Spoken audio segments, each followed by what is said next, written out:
और भारत में किसानों का सबसे लंबा आंदोलन, अपनी सरकार के खिलाफ कामयाब आंदोलन कहां से चल रहा है? यही वो हॉल है जहां 50, 60, 70 एक समय उससे भी ज्यादा हुए होंगे, शायद 300 लोगों तक बैठ जाते थे। 300 लोगों तक जो अलग अलग राज्यों के किसान संगठन थे, उनके नेता यहां आकर इसी हॉल में बैठकर मीटिंगें करते। और जब भी और मैं इतना मिस कर रहा हूँ कि इतने अच्छे अच्छे आदमी मैंने कभी नहीं देखा, जिनको मैं घर जाकर रोने लग गया बच्चों के सामने। इतनी खुशी हुई मुझे। है जो महिलाओं की मीटिंग हम कराते थे, और ये कंट्रोल रूम था। बार बार मैं आप कंट्रोल रूम शब्द बहुत ज्यादा लोगों ने मैसेज करते हैं। ऐसे ऐसे लिख रखा है लोगों ने कि पढ़ के आदमी तो भावुक नहीं हुआ तो कुछ भी नहीं हुआ। और इतनी दिल में जो है, सुबह मेरी सिस्टर का रोते हुए फोन आ रहा था, हमारे भाई का इतना बड़ा नाम हुआ है। करूंगा यही किसान नेताओं की बैठकें, जैसे कहा इस हॉल में महिलाओं की बैठक। लेकिन उसी दौरान जब हम चाय उनको दे रहे थे तो आंसू गैस के गोले दिल्ली पुलिस की तरफ से चल और पड़े। आप हरियाणा में रहते हो और आपने ये दे दिया है गोदाम। सरकार भी टॉर्चर करती कि भाई आपने क्यों दे दिया, और पता नहीं आगे क्या। आखिरी प्रेस कॉन्फ्रेंस जो किसान नेताओं की हुई, के अंदर एक आध बार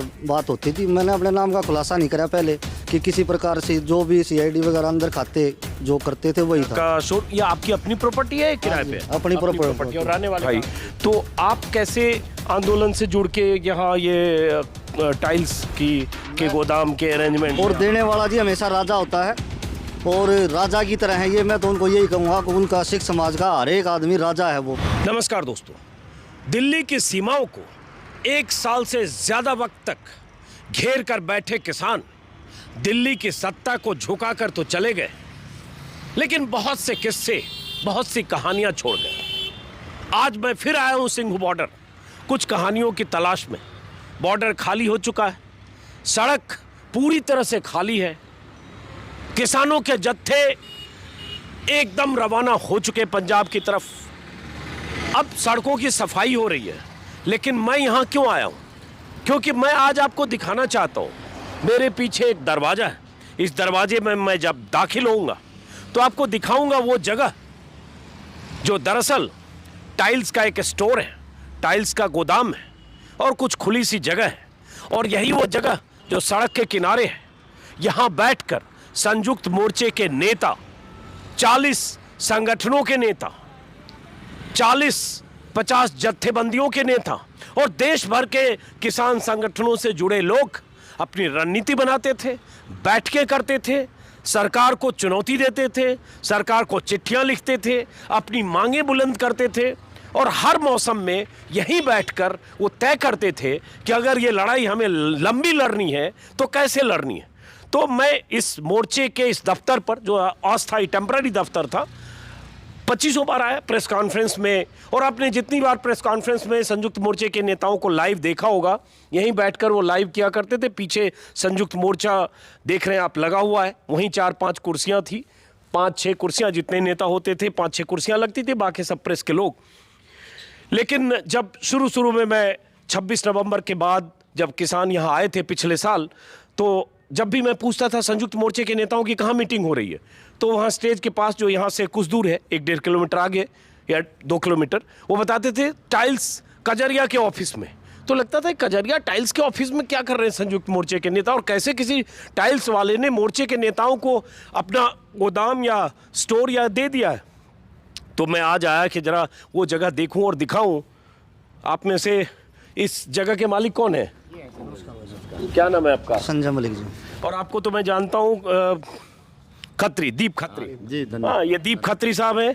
ये अक्सर वीडियो में जब भी प्रेस कॉन्फ्रेंस में मैं आया तो जो अरेंजमेंट करते हुए साउंड सिस्टम का, या प्रेस कॉन्फ्रेंस के पहले जो इंतजाम होते हैं वो करते हुए यहाँ दिखे, लेकिन अब यहाँ बैठे हुए हैं, अब ये किसान जा चुके हैं। तो इस टेम्पररी ऑफिस, जो 1 साल से ज़्यादा वक्त तक संयुक्त मोर्चे के नेताओं का ऑफिस था, इसको देखना समझना जरूरी। जरा आइए, मैं देखता हूँ, दिखाता हूँ लोगों को। संजीत जी, आप भी, दीप खत्री, माफ़ करें, संजीत मलिक, संजय मलिक। और वो पीछे प्रेस कॉन्फ्रेंस की जगह है। लेकिन ये इसलिए देखिए कि दुनिया का सबसे लंबा चलने वाला आंदोलन अपनी सरकार के खिलाफ, और भारत में किसानों का सबसे लंबा आंदोलन, अपनी सरकार के खिलाफ कामयाब आंदोलन कहां से चल रहा था? तो ये कजरिया का शोरूम है, जो अभी अब यहाँ टाइल्स वाइल्स तो ऐसे दिख नहीं रहा है। और यही वो हॉल है, थोड़ा साइड आइए, उसके बाद मैं आपसे पूछूंगा कैसे यहाँ है।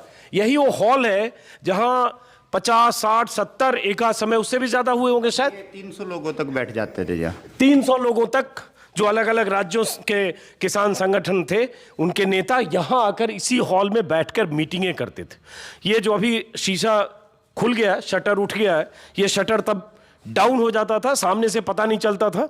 और सामने जो बाहर दृश्य देख रहे हैं, वहां किसानों के मोर्चे थे, जत्थेबंदियों के या किसान संगठनों के, या जो ट्रैक्टर ट्रॉली से लेकर तंबू करना, जो अब खाली हो गया, वो सड़क है, वही जीटी रोड, और यहीं वो बैठते थे। तो ये बताओ, स्टोर मालिक आप बताया, तो ये कैसे दे दिया? ये आपका स्टोर था, ये किसान यहाँ कैसे आए? कैसे किसान नेताओं का ये ऑफिस बन गया, कहें तो कंट्रोल रूम बन गया किसान नेताओं का? ये 26 नवंबर को जब किसान आए थे, तो जहाँ अपना दिल्ली का बॉर्डर है, वहाँ पे पुलिस ने रोक दिया था, पूरा दिन चलता रहा। शाम को हमें प्रेस कॉन्फ्रेंस करनी थी, तो योगेंद्र यादव जी, दर्शन पाल जी, कुछ साथी ऐसे थे जिनको हम पहले से जानते थे। अच्छा। तो उन्होंने रिक्वेस्ट ये की थी कि कोई यहाँ पे आसपास में कोई ऐसी जगह देख दो कि हम तो किसान हैं, चलो एडजस्ट कर लेते हैं, लेकिन प्रेस कॉन्फ्रेंस के लिए एक ऐसी सेफ जगह देख दो ताकि मीडिया के साथियों को समस्या ना हो।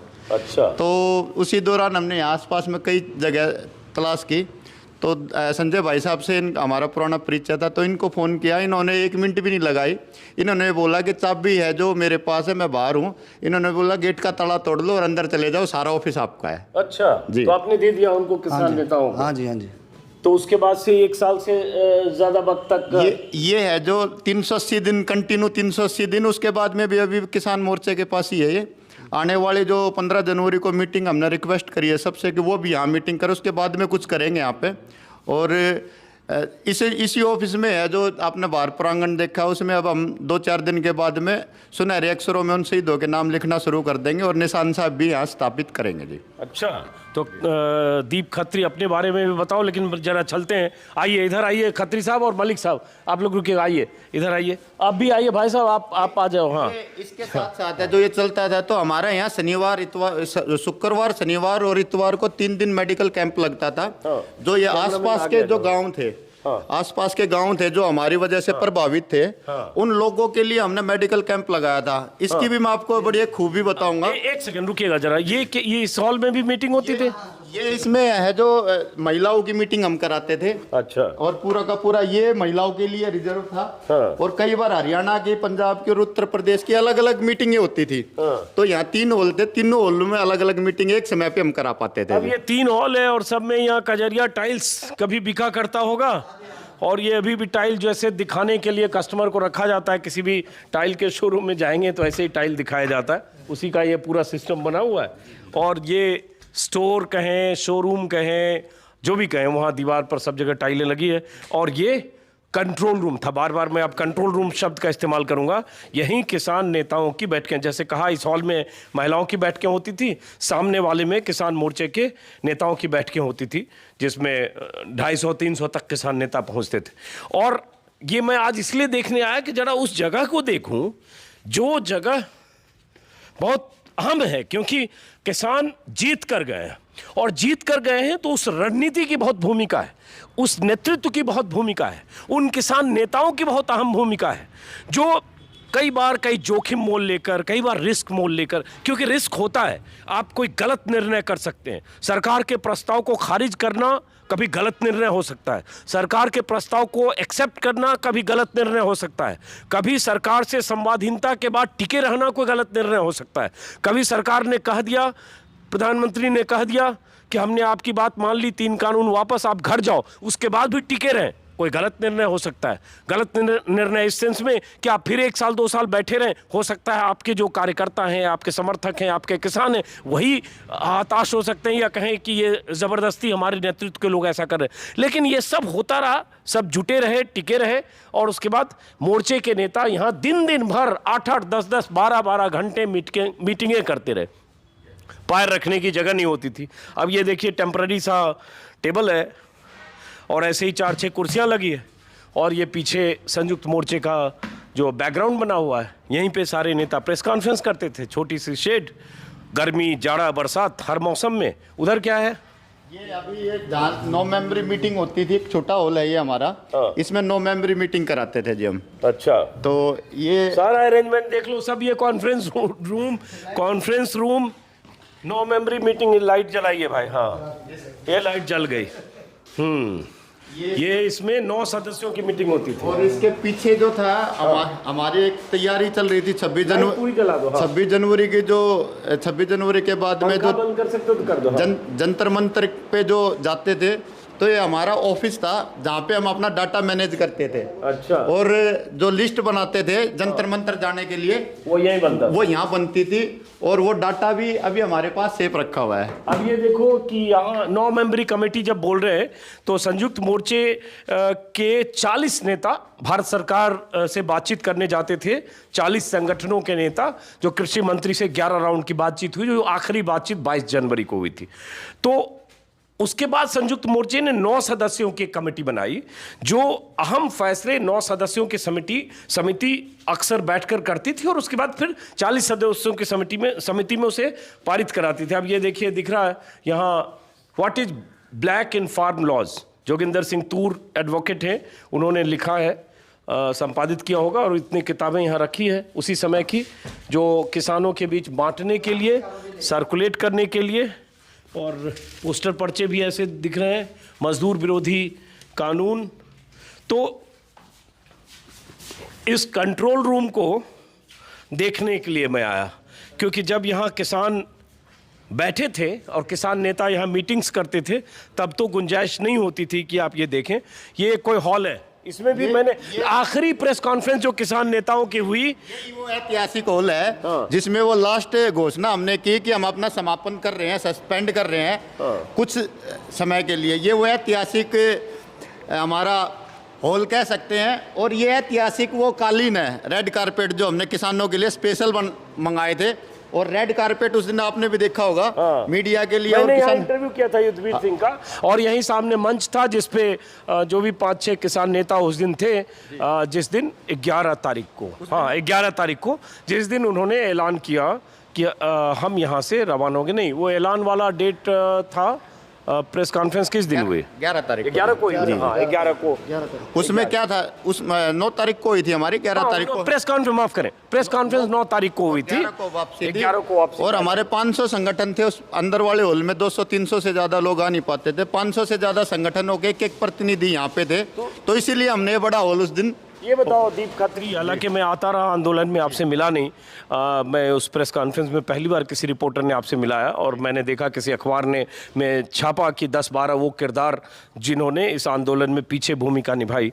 तो आप कैसे आंदोलन से जुड़ के यहाँ ये टाइल्स के गोदाम के अरेंजमेंट में आप? हमारी एक संस्था है sir, Shri Bhagat Singh youth brigade, जिसके राष्ट्रीय अध्यक्ष थे श्री अभय सिंह संधू जी, भगत सिंह जी के भतीजे। अच्छा। तो वो 25 जनवरी को मेरा जन्मदिन था। हमारे लिए ये ऐतिहासिक चीज इसलिए भी है, इसी मैदान इस पे है, जो इसी उसमें है, जो पीछे जो हॉल है, इसमें बैठ के मेरा जन्मदिन था। तो भगत सिंह जी का परिवार यहाँ आया था पिछले 2020 में, 25 दिसंबर 2020 में आके उन्होंने हमारा केक कटवाया था। और यहाँ जितने भी किसान थे हमने सबको लड्डू बांटे थे। और 26 को किसान आए? हाँ, नहीं 26 को वो आए थे, 26 नवंबर को। ये है 25 दिसंबर को, एक महीने बाद। तो जो 26 नवंबर को आया था, उस दिन का बताओ। यहाँ टीयर गैस, आंसू गैस, उस दिन का ये था कि हम टीवी में देख रहे थे, आप जैसे चैनलों के माध्यम से जो निष्पक्ष दिखा रहे थे, तो हमें खबर मिलती रही कि वो किसान आ रहे हैं, शंभू बॉर्डर तोड़ के आ गए, करनाल बॉर्डर तोड़ के आ गए। तो हम दिल्ली की, हमारी संस्था है, मैं दिल्ली का राष्ट्रीय प्रदेश अध्यक्ष हूँ। तो हमारी जो श्री भगत सिंह यूथ ब्रिगेड है, तो हमने जल्दी में एक कोशिश करी कि कम से कम 1500 लोगों को, जब वो आए किसान यहाँ पे आए, हम उनको चाय पानी पिला सकें। तो बिस्कुट और चाय का प्रबंध हमने कराया था। लेकिन उसी दौरान जब हम चाय उनको दे रहे थे, तो आंसू गैस के गोले दिल्ली पुलिस की तरफ से चल पड़े थे। और जब वो चल रहे थे तो लोगों को जलन भी हो रही थी, परेशान भी हो रहे थे। और हमने कुछ, हमारे साथियों का अनुभव रहा है आंसू गैस के गोलों का, पिछले 15 सालों में, 16 सालों में हमने बहुत बार झेले हैं। तो हमने वहाँ नमक वितरण किया, 400 से 500 थैलियाँ जो हमने सबको नमक दे दिया कि आप जीभ पे नमक लगाना। हमने वहाँ पे पानी दे दिया, रुमाल लेके आए हम, उनको बोला कि गिला करके आँखों पे और जीभ के ऊपर आप रख लो। तो वो अनुभव आज याद करते हैं। और उनके जाने के बाद में जब आंदोलन ख़त्म हुआ है, तो वो सारी यादें हैं जो समेटे हुए हैं। और जब अकेले 2 दिन से अब दिल नहीं लग रहा और उनको बहुत मिस करते हैं। बहुत सारे साथी थे, हमारे अध्यक्ष जी थे, वो सब इस किसान आंदोलन में शहीद हो गए। आने वाले समय में है जो इतना ज़रूर हम कह सकते हैं, ये कजारिया टाइल, ये श्री भगत सिंह यूथ ब्रिगेड, उन किसानों को जो यहाँ आए थे, हम यहाँ के लोकल हैं, उनको हम याद भी करेंगे और जो किसान यहाँ शहीद हो उनके लिए हम स्मारक भी बनाएंगे जी। तो ये मलिक साहब, आपने क्यों दे दिया अपना ये दुकान गोदाम सब, और ये इसके खतरे भी हो सकते हैं, ये हरियाणा में पड़ेगा या दिल्ली में? हरियाणा में हो, खट्टर सरकार उनको रोक रही थी, सब जगह गड्ढे सड़कों पर खोदे जा रहे थे, बैरिकेडिंग, बोल्डर, कंटेनर, लग रहा था कि टैंक चलना बाकी है, बाकी सब चल रहा था। तो उसके बाद तोड़ फोड़ करके यहाँ आए और आप हरियाणा में रहते हो और आपने ये दे दिया है गोदाम। सरकार भी टॉर्चर करती कि भाई आपने क्यों दे दिया, और पता नहीं आगे करे, तो आपने कैसे ये सोचा? किसान का बेटा हूँ। पहले तो मैं आपको यही बताना चाहता हूँ कि मैंने खुद भी किसानी की हुई है। मैं किसान का बेटा हूँ और किसान से कोई बड़ी चीज़ नहीं है इस पृथ्वी पे, उसको अन्नदाता कहा गया है। और उसकी सेवा के लिए मैंने, मेरे दिल में, मेरी आत्मा में आवाज़ थी। जीत भाई ने फ़ोन किया, मैंने एक फ़ोन पे कह दिया भाई चाबी दे दो, और दर्शन पाल जी को इन्होंने मिलाया, तो मैंने कह दिया जी चाबी आपके पास है जब तक रहेगा। तो मेरे को थोड़ा वो सीआईडी के उनके जो टॉर्चर होता है, सरकार की प्रतिक्रिया होती है, वो होती रही। मैं सामने भी नहीं आया। मैं तो लास्ट दिन जो है राज्यपाल जी ने बुलाया 9 तारीख को। अच्छा, 9 को जिस दिन प्रेस कॉन्फ्रेंस। अच्छा, तो उसमें अंदर बुलाया मेरे को, बोला जी आप पीछे मत रहो, आप आओ और आपका हम सम्मान करेंगे। तो उन्होंने कहा जी हम आपके साथ हैं, आपकी तरफ कोई उंगली नहीं उठा सकता इस पूरे विश्व में, भारत में नहीं पूरे विश्व में, उसने कहा। और बहुत ही अच्छा लगा, मैंने इतना प्यार कभी ज़िंदगी में नहीं मिला। अभी मेरे पास इतने फ़ोन आ रहे हैं, सुबह कनाडा से फ़ोन आ रहा था मेरे पास सरदार जियों का। वो कह रहे थे भाई जी मैं तो अगर फ़्लाइट मिलती है तो मैं आपसे मिलने आना चाहता हूँ। ये तो मैं भी भावुक हो गया कि इतने बड़े लेवल पर जो है। अब मेरे पास 50-60 हज़ार फ़ोन आ लिया उससे पहले, सब धन्यवाद कर रहे हैं। एक आदमी ने तो मेरे को कहा भाई छाजूराम की जगह लिया आपने, इतना बड़ा वो कराया है। मैंने कुछ नहीं करा, किसानों का सब। किसान से बड़ी चीज़ क्या हो सकती है? भगवान और किसान दोनों ही पहिए हैं ये जीवन शैली के। और जब भी, और मैं इतना मिस कर रहा हूँ कि इतने अच्छे अच्छे आदमी मैंने कभी नहीं देखा ज़िंदगी हमारी। यहाँ से जय श्री राम के नारे, जो भी वाहे गुरु के नारे, सत श्री अकाल, वाहे गुरु के नारे, इतना अच्छा मतलब के फील हुआ है। यहाँ पर लोहड़ी मनाएगी तो मैं घर जाकर रोने लग गया बच्चों के सामने। इतनी खुशी हुई मुझे। तो परेशानी हो रही थी पहले भी थोड़ी बहुत कोरोना की वजह से, फिर भी मैंने पीछे हटने कभी नहीं। बीजेपी है, कुछ आदमी आते रहे, 5 लाख रुपए किराए उठवा देते हैं आपके, ये हो। मैं कभी नहीं दूंगा, मैं किसानों के साथ हूँ। तो बहुत अच्छा लगा। अब वो गए हैं तो ये कह रहे थे, कल मैं भावुक हो गया बैठे बैठे, फिर कहने लगे दीप भाई, बोला कोई दिक्कत नहीं है किसी भी प्रकार की, वो जो हमारे साथ हैं सदा और सदा रहेंगे। और आप लोग पूरे भारत नहीं, पूरा वर्ल्ड आपके साथ है, कोई भी किसी प्रकार की कोई दिक्कत नहीं है। फिर मेरा जो दिल था कि भाई साहब कहने लगे कि यहाँ पर निशान साहब लगवाएं, मैं कोई दिक्कत नहीं, ये आपके लिए है। और मैंने खुद कहा है, दर्शन पाल जी से बात हुई कल, अगर 15 तारीख तक मैं ऐसे ही खाली है ये, उसके बाद ही काम कराना शुरू करूँगा। तो 15 तारीख की अगर मीटिंग होगी तो मैं उन्हें धन्यवाद करूंगा और खाना वाना खिलाने की मैंने अपनी योजना। अब ये देखिए, ये सुना आपने संजीत मलिक, संजय माफ करिए 2 बार मैं गलत बोल गया, संजय मलिक, उन्हीं का ये कजारिया का शोर, ये आपकी अपनी प्रॉपर्टी है किराए पे? अपनी प्रॉपर्टी। और रहने वाले कहाँ के हो आप? मैं सोनीपत का हूँ। तो सोनीपत के रहने वाले हैं। और ये इलाका हुआ कुंडली। हाँ जी। और ये जिला हुआ सोनीपत जिले में ही हुआ। और उन्हीं का ये स्टोर है जिसका मैं आपको भ्रमण करा चुका। लेकिन बड़ी बात कि 1 साल तक, बल्कि 378 दिनों तक, 380 दिन हुआ जिस दिन किसान यहाँ से रवाना हुए, इन्होंने पूरा अपना गोदाम कहें, स्टोर कहें, सब कुछ किसानों को दे दिया फ्री ऑफ कॉस्ट।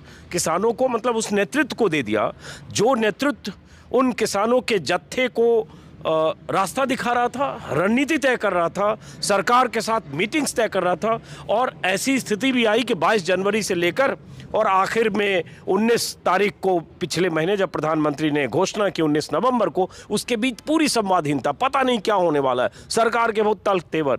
और उसमें एक कारोबारी आदमी, हालांकि किसान है लेकिन एक कारोबार है, एक बिजनेस है, आप उसको रिस्क पर लेकर आप किसी को दे दिया जिसके खतरे होते हैं, तो इसलिए भावुक भी हो रहे हैं। तो आपको लगता था संजीत कि ये जीत के जाएंगे संजय? हाँ जी, किसानों को कोई हरा नहीं सकता, मुझे तो बहुत ही भरोसा था। और जैसे अंदर एक आध बार बात होती थी, मैंने अपने नाम का खुलासा नहीं करा पहले कि किसी प्रकार से जो भी CID वगैरह अंदर खाते जो करते थे वही था, तो मैं खुल गया सामने। मैंने कोई फ़ोटो भी नहीं लिया कि किसी प्रकार से इनको कोई प्रेशराइज करके मुझे किसी और तरीके से, तो किसानों को कुछ दिक्कत ना हो जाए।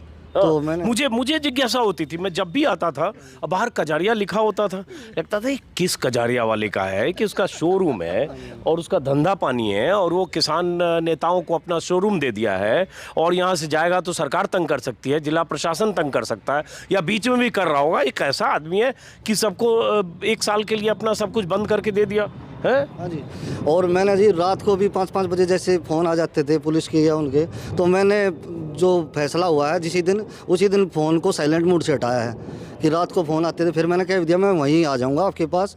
तो एक बार फ़ोन आया था मेरे पास पुलिस CID वाले का, तो उसने कहा भाई यहाँ कोई दिक्कत होगी तो आप क्या करोगे? मैं कहा होने तो दो, आप दिक्कत होगी तो मैं जिम्मेवारी लूँगा, और मेरे फ़ोन नंबर आपके पास आया हुआ है, मेरे को आप फ़ोन कर दें, मैं थाने के अंदर अपने आप ही आ जाऊंगा, किसी को बुलाने की ज़रूरत नहीं है। लेकिन मैं किसानों को यहाँ से नहीं जाने दूंगा जब तक मतलब ये दबाव इनडायरेक्टली था। दबाव आया। उसके साथ में 26 जनवरी की जो घटना घटी है, उसके साथ में ये जो दीवार देख रहे हैं ना आप, इस दीवार के ऊपर वो किसान लीडरों के नाम UAPA के जो देशद्रोह के मुकदमे थे वो उन्होंने रिसीव नहीं किए थे, तो वो यहाँ इस दीवारों पे लगा के गए थे। और वो याद है हमें पूरा का पूरा अभी कि इसी स्थान से, ये पवित्र स्थान है हमारे लिए, तो इस स्थान से ये लड़ाई लड़ी गई, चली, उतार चढ़ाव आए, लेकिन लास्ट में जब जीत हुई, जीत होने के बाद में अभी भी जिम्मेवारी हमारी बाकी है। जब तक ये पीछे से लेकर आगे तक साफ सफाई नहीं हो जाती, इसकी जिम्मेवारी भी अभी हमारे पास है।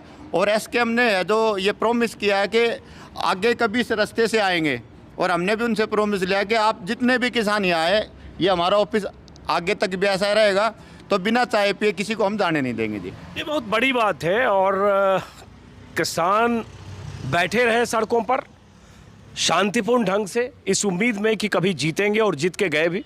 और किसान मोर्चे के नेता रणनीति बनाते रहे, लगातार अपने संगठन को मजबूत करते रहे, मोटिवेट करते रहे, और यहाँ बैठकर घंटों, कई बार तो ऐसा होगा 12-12, 15-15, 20-20 घंटे मीटिंग चलती होगी लगातार। जी लगातार चलती थी। तो हमारे इससे बहुत सारे लोग नाराज भी होते थे कि हमारी जिम्मेवारी ऐसी थी, सब अंदर आना चाहते थे, तो हम रोकते भी थे, उनसे भी माफ़ी मांगी है कि हमारी वजह से किसी न किसी को हुआ होगा।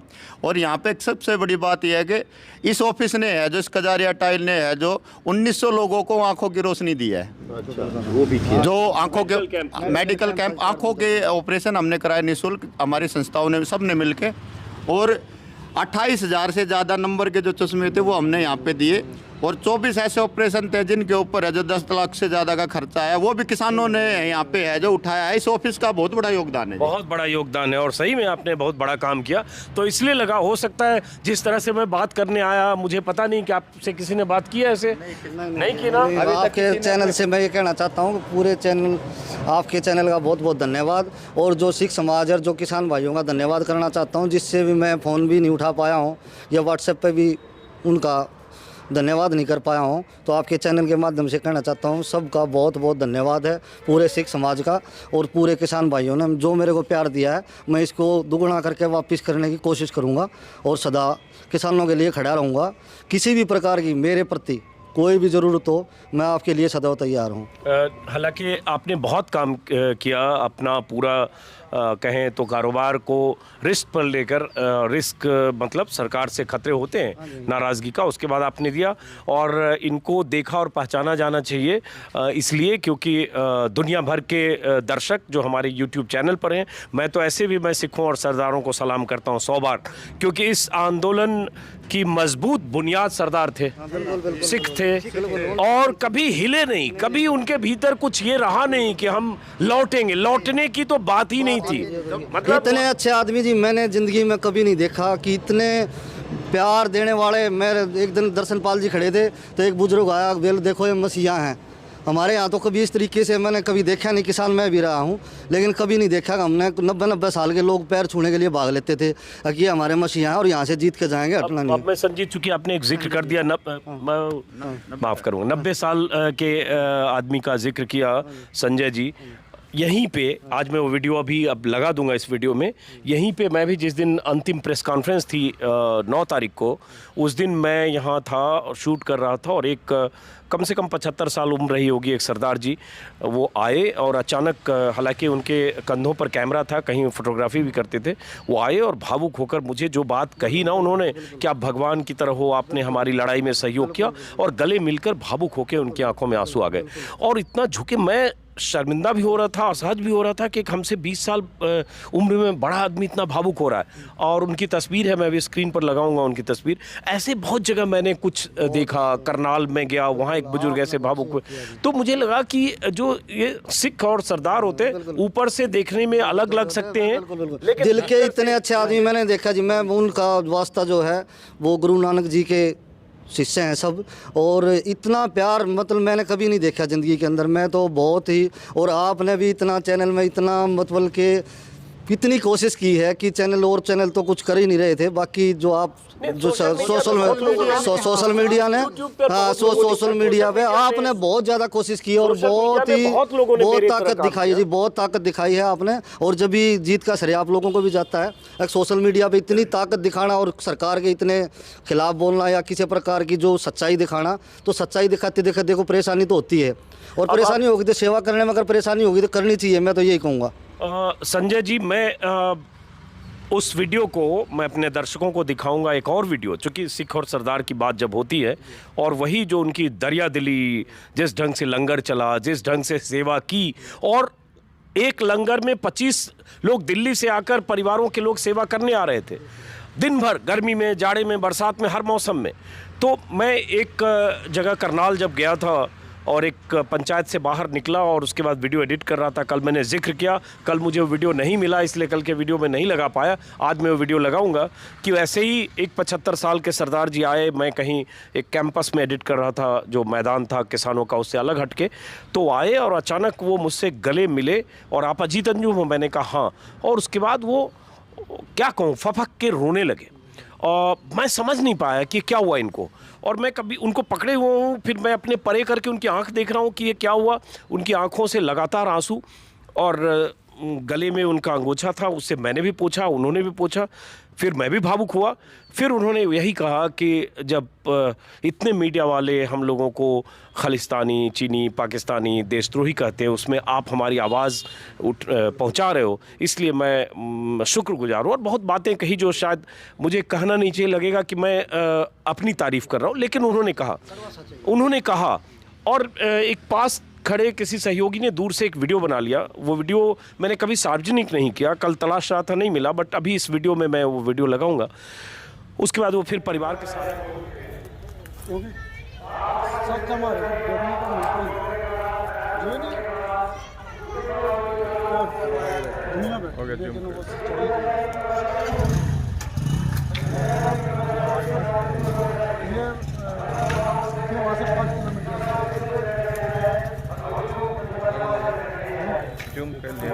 कितना आ गया?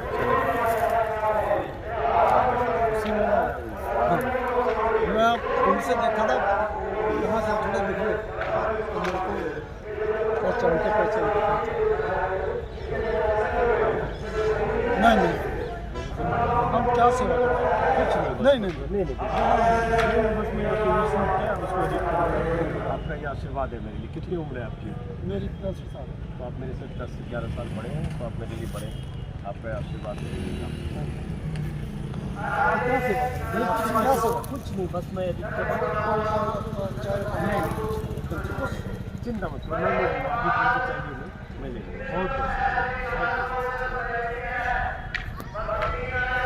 तो ऐसा मेरा तजुर्बा रहा इस आंदोलन में सिखों और सरदारों को लेकर, जो मैं कह नहीं सकता, और कितना भी कहूँगा तो न्यूनतम है। कहने से वो बताया नहीं जा सकता, तो सिर्फ फील किया जा सकता है, और वो फील मैंने किया। और दुनिया भर से मुझे भी, जैसे आपको बहुत फ़ोन आए, मेरे पास भी बहुत कनाडा से, ऑस्ट्रेलिया से, न्यूजीलैंड से, यूके, यूएस, रोज़ मेल पर, व्हाट्सएप पर बिल्कुल बहुत ज़्यादा लोगों ने ऐसे ऐसे लिख रखे हैं लोगों ने कि पढ़ के आदमी भावुक नहीं हुआ तो कुछ भी नहीं हुआ। और इतनी दिल में जो है, सुबह मेरी सिस्टर का रोते हुए फ़ोन आ रहा था, हमारे भाई का इतना बड़ा नाम हुआ है। और पहले तो थोड़ा सा डरा रहे थे सब जो दोस्त वगैरह थे भाई बहुत दिक्कत हो जाएगी आपको ये वो, तो फिर डरना किस लिए था, किसान है तो मैं डरना किस लिए, जो भी होगा देखा जाएगा, हम पीछे हटने वाला आदमी नहीं हूँ मैंने ज़िंदगी में कभी मुड़ के नहीं देखा। और मैं आपको एक बात और बताऊंगा कि एक दिन मैं यहाँ से आ रहा था तो यहाँ पे खड़े थे वो अपने सरदार जी, तो मैंने गेट खटखटाया, उन्होंने गेट खोला, भाई अंदर नहीं आ सकते आप, तो मेरे उसने मैं थोड़ा अंदर हुआ तो मेरे को पकड़ लिया, यहाँ दर्शन पाल जी थे सामने, बोला ओ चाचा इसको आने दे, इसको आप पहचान नहीं रहे। मैंने उनको बोल के मैं अंदर तो आ गया, मैंने कहा आप मेरे इंट्रोडक्शन मत कराना, मेरे को कोई भी दिक्कत हो सकती है, आप काम करो, कोई दिक्कत नहीं, किसी प्रकार का काम हो जाएगा जब भी देखेंगे, किसी प्रकार की कोई दिक्कत नहीं है।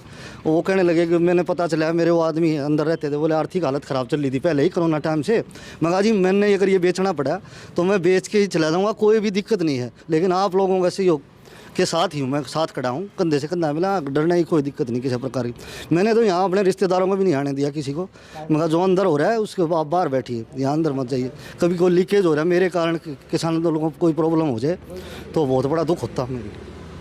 और इतना अच्छा आंदोलन था, मेरा बेटा और बिटिया में दिखा के ले गया उनको, पापा कह रहा था ज़िंदगी में ऐसा हमने नहीं कभी नहीं देखा इस प्रकार से, इतना मतलब प्रभावित हैं भाई हमारे फादर साहब ने, मैं लेके नहीं आया करता इधर, तो एक बार बोला पापा जी दिखाओ, तो उन बेटे ने कहा कितना अच्छा ये जो है सेवा, पहले मैंने सुना था पापा जी सेवा देखो कैसे लोग जलेबी दे रहे थे उनको, गले लगा रहे थे, और इतनी मोहब्बत इतने प्यार से जी। और मैं तो ये कहूँगा जी सिख समाज से बड़ा मैंने इतना सेवादार आदमी कभी नहीं देखा, और दिल में ये उन्होंने जगाया है कि मैं सेवा के लिए कुछ भी करना पड़े, सेवा करनी चाहिए, सेवा करते कभी हार नहीं होगी, और निस्वार्थ श्रेय भी नहीं लेते। मैं बार-बार कई बार अपने वीडियो में कहा कि कई बार लोग किसी ज़रूरतमंद का, चाहे बाढ़ में हो, चाहे किसी और आफत में हो, चाहे किसी और समस्या में हो, चाहे कोरोना में हो, 1 दर्जन केला दिया, उसकी तस्वीर खिंचवाई और फेसबुक पर डाल दिया, आपने 4-10 ब्रेड दिए, तस्वीर खिंचवाई फेसबुक पर डाल दिया और गाते रहे कि हमने कितनी मदद की। ये लोग तो सेवा करने वाले लोग थे। पता चला कि 50 कंबल अपने खर्चे से खरीद कर लेकर कोई परिवार बांट रहा है। मैं पूछता था कि कहाँ से लेके आए, क्यों कर, हमारा कुछ नहीं जी, बाबे नानक, बिल्कुल मेरा तो कुछ है नहीं। किसी भी लंगर के ऊपर किसी का नाम नहीं था, और किसी का नाम ना होने के कारण ये पता नहीं था, हमने तो वो यहाँ आपने जो बताया कि हमने महसूस किया, हम रहे हैं यहाँ पे, सबसे ज़्यादा है जो यहाँ पे जो देखने वाली चीज़ थी वो ये थी कि लोग काजू और बादाम बांट रहे थे, और वो बोरिया लेके आए थे, 3 ट्रक थे आपको मैं बता दूं, और वो कह रहे थे कि यार मेरे को 2 दिन हो गए ख़त्म ही नहीं हो रहे यार, इसको ख़त्म कराओ। वो अपने हाथों से दिन बांट रहे थे, कोई काजू बादाम बांट रहा, कोई जलेबी बांट रहा था, आपने देखा होगा यहाँ गवाने की मशहूर जलेबी थी, उनके भी लंगर थे, पिज्ज़ा के भी लंगर थे, और लंगर के साथ साथ जो सेवा थी, फुट मसाज थी, खालसा एड ने कितना बड़ा योगदान दिया है, कितनी एनजीओ थी, और बहुत सारी एनजीओ थी जिन्होंने उसी में जो सेवा की बात चूंकि हम कर रहे हैं, तो अब उसमें जो क्या होता है ना, एक प्रवृत्ति होती है कि देने वाला और लेने वाला दोनों कितना उदार है। उसको भी मैं, चूंकि ये सब चीज़ें इतिहास में दर्ज हो गई, जिसने देखा महसूस किया वही सोच सकता है, बाकी गाली देने वाले तो लोग गाली देते रहेंगे जो देते रहे। मैंने ऐसा भी देखा कि जैसे कंबल का जिक्र किया, वो मेरे वीडियो में है, वैसे दरअसल उस पर मैंने वीडियो किया था कि कोई दिल्ली का परिवार जो सिख परिवार था, उनकी बेटी, उनका बेटा, 2-3 बच्चे जो भी परिवार के होंगे, और उनकी पत्नी और ख़ुद, वो कंबल कई पैकेट में 20-25 कंबल होगा खरीद के मार्केट से लाए थे, बाज़ार से, और बांटने के लिए चल रहे थे।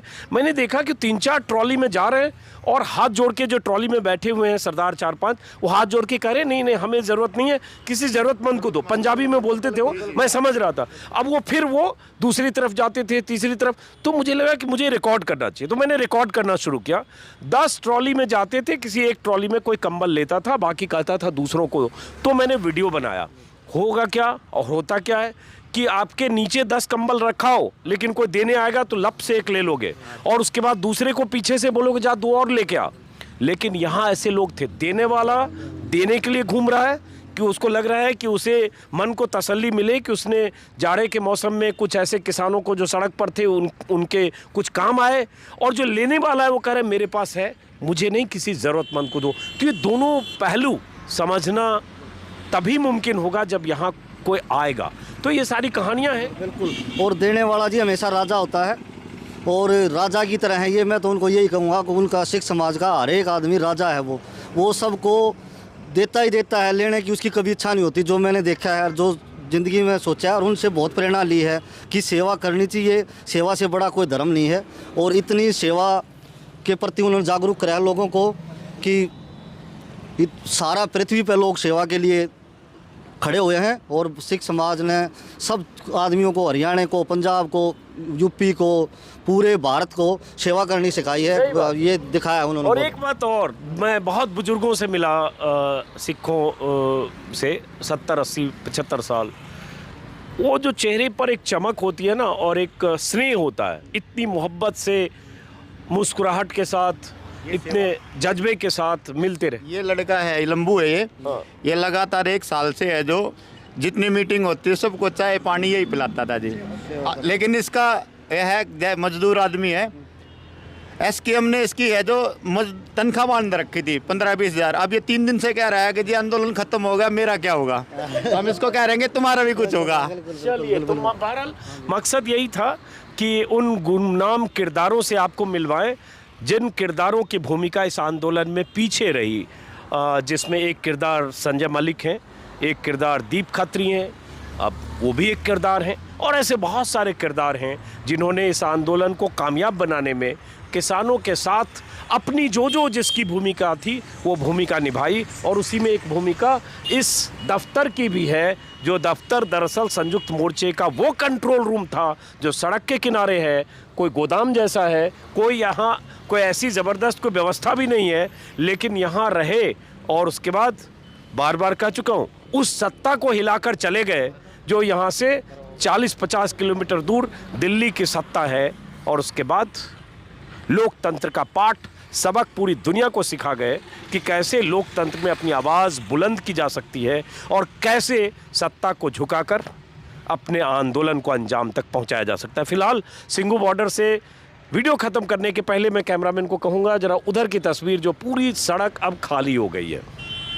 और अभी बताया गया कि जो किसानों के कुछ संगठन हैं या सिखों के कुछ एनजीओ हैं, वो सड़कों को की सफाई का भी काम कर रहे हैं। शायद कल जेसीबी लेकर कुछ सफाई कर रहे हैं। ये खालसा एड है और और भी हैं बहुत सारी संस्थाएं। हाँ जी, सारी 8-9 संस्थाएं हैं और एसकेएम की तरफ से मेरे को भी नियुक्त किया गया है। अभी कल तक की जिम्मेवारी है। हमने इनको बताया था प्रशासन को कि आपको कोई इतना मौका भी नहीं देंगे कि आप ये दिखा सको कि किसान ने इस रास्ते को ख़राब कर दिया, किसान ने गंदगी छोड़ दी। हम इसको नीट एंड क्लीन दे के प्रशासन एसएचओ साहब पूछते रहते हैं कब दोगे। हमने बोला कि जब तक हमारी सफाई नहीं होगी तब तक हम ये नहीं बोलेंगे कि हम जा चुके हैं। इसीलिए हमारी ड्यूटी है इसको साफ़ सफाई करा के, बिल्कुल अच्छा करा के, और जैसे 1 साल तक किसानों को कोई बदनाम नहीं कर पाया, ऐसे आंदोलन को ख़त्म होने के बाद में पर्दे के पीछे से रह के बदनाम नहीं होने देंगे, और ये जिम्मेवारी हमारी है जी। चलिए, तो इस वीडियो को ख़त्म करते हैं दोस्तों। कल मैंने गाज़ीपुर वीडियो की तस्वीर दिखाई थी, आज ये सिंघू की तस्वीर है। टिकरी पूरी तरह से खाली हो चुका है, इसलिए मुझे अब ये कहना पड़ेगा कि अब हमारी मुलाकात शायद यूपी में हो। कल भी मैं कह रहा था कि पहले मैं हर वीडियो के अंत में किसानों के बीच कहता था कि मेरी मुलाकात फिर आपसे कहीं होगी किसी और बॉर्डर पर, लेकिन शायद अब किसी और बॉर्डर पर मुलाकात ना हो। अब आपकी हमारी मुलाकात शायद यूपी में किसी ज़िले या कस्बे में हो। और एक बात जो मैं बहुत कम कहता हूँ लेकिन आज फिर कह रहा हूँ, चूँकि दिल की बात है, कि आप सब ने मेरे YouTube चैनल को सराहा, इतना सराहा कि अभी 2 मिलियन से ज़्यादा का मेरा परिवार है। 40 करोड़ लोगों ने मेरे वीडियो को देखे हैं, लेकिन जिन्होंने सब्सक्राइब नहीं किया वो सब्सक्राइब करेंगे ताकि मेरी बात ज़्यादा से ज़्यादा लोगों तक पहुँचे। और बगल में कोई बेल आइकन होता है वो ज़रूर दबाएं। फ़िलहाल नमस्कार।